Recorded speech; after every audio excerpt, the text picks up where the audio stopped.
Hey, it's Esther. How do you do? How are you? Hello.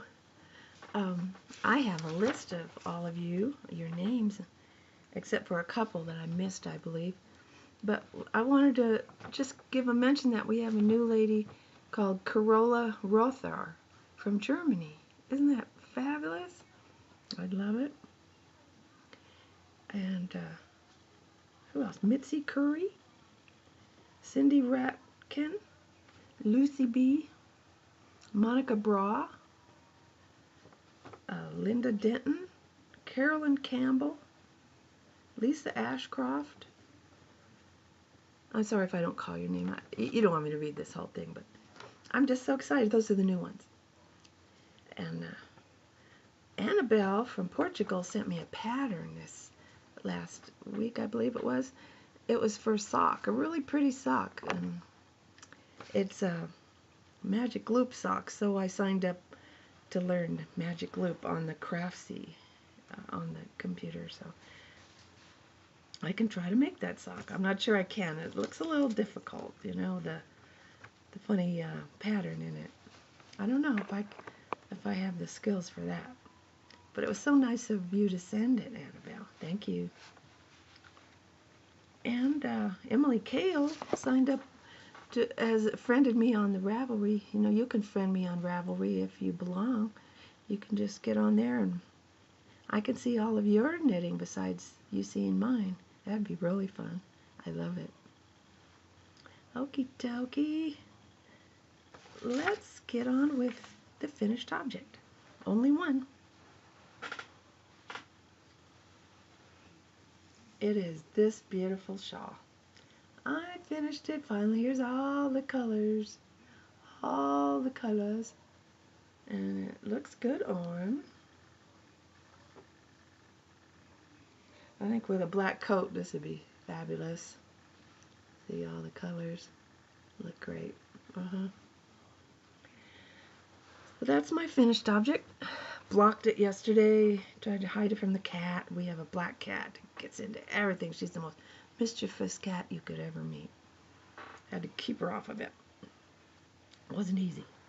So as soon as I cast it off, I cast it on a new shawl. And this is called Paris Toujours. It's really pretty.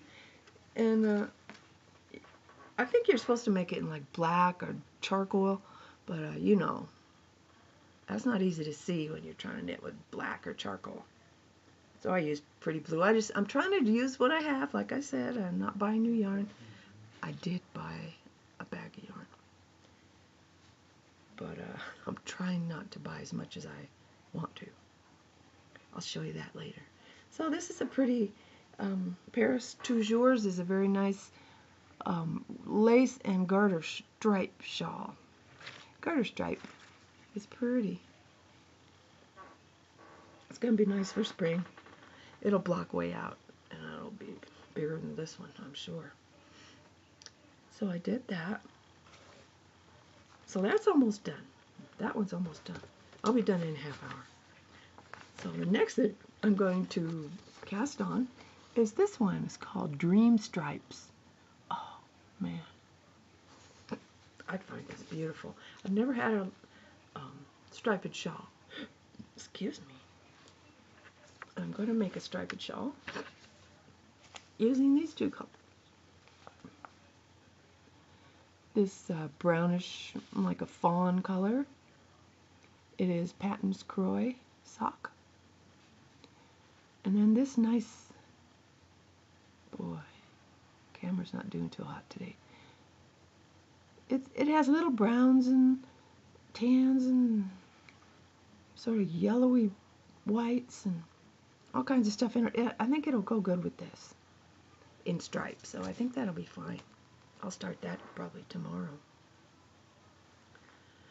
So that is that. I have another project coming up pretty soon that I got out of this pom-pom magazine. See this pretty little shawl on the front? That's what I want to make. See if I can show you a better picture of it. Where is it? Come on. Oh, it's called Perpendicular. Perpendicular. There it is, if I can get it. You can see it has a little chevron spine. So it's all garter except for the chevron spine. I think it should look elegant. It's like a scarf shawl, you know. It's not really a big old warm shawl. It's for the spring. Well, that's a nice book. I believe it comes from the UK. I'm not sure.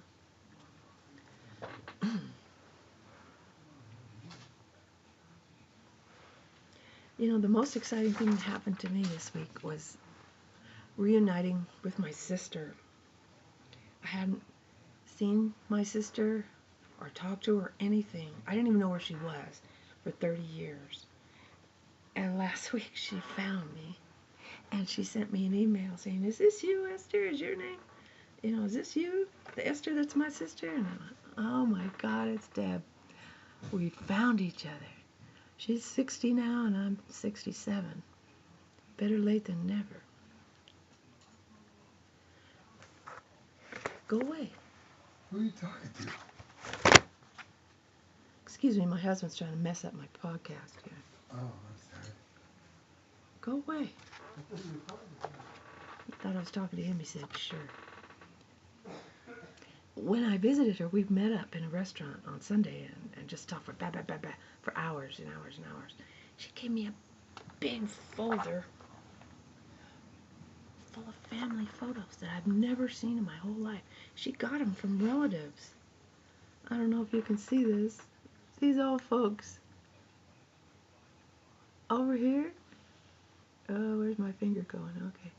That's my grandmother getting married to my grandfather. Ah, astonishing. I think it says, the date's cut off. It looks like it says 1920. I don't know. And look, this was taken in Sweden eons ago. Let's see when. What the heck? I don't know, 1800s. Look at all those families. That's my family. My grandmother's family in Sweden. 1800s. I never dreamed I'd ever get such a thing as this. Oh my God. I don't know who they are. Oh. The top one is this old timer here in the hat is my great-great-grandfather. Oh my word. Oh my word. It was an amazing weekend, and I have all of them now. I got them all. She even had pictures of my mother and father when they, before they had me. I'm the first child born. Before they had me, they were looking all snappy and skinny, you know. Dang. They were all good looking and barely recognizable. Oh my gosh. Well, that was fabulous to find that out, all that out. Well, this is only 8 minutes. I've got to keep going. I went too fast, I guess. Have I shown you everything? Oh, I haven't.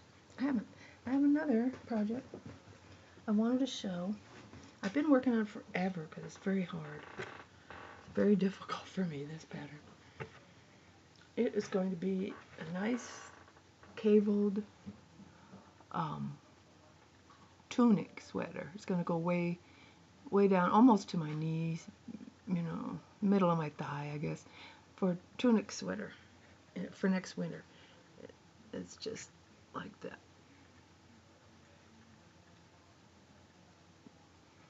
And I have a nice chart for this middle part. It's not as hard as it looks. You know what's hard is this easy rice stitch, because if you happen to purl when you're supposed to knit or vice versa, you end up with a patch of ribbing in the middle of your rice stitch, and then you have to take it all out. Boo-boo, take it all out, including this hard, you know, this stuff, which isn't hard, but it's time-consuming, in order to fix the rice stitch. So that's why it's been taking me so long. I started this last August, and this is March, you know. So that's that. That's the back. Here's the front. Here's the front. It'll have this braid down up the shoulder and the sleeve all the way down. So it'll match like that. That's an old project because it's a slow going thing. So I told you about all my excitement. Oh, my new yarn.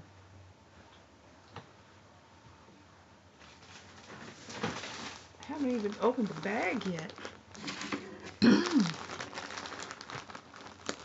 This is a sweater slip or something. Oh, I thought maybe a hooded cape maybe.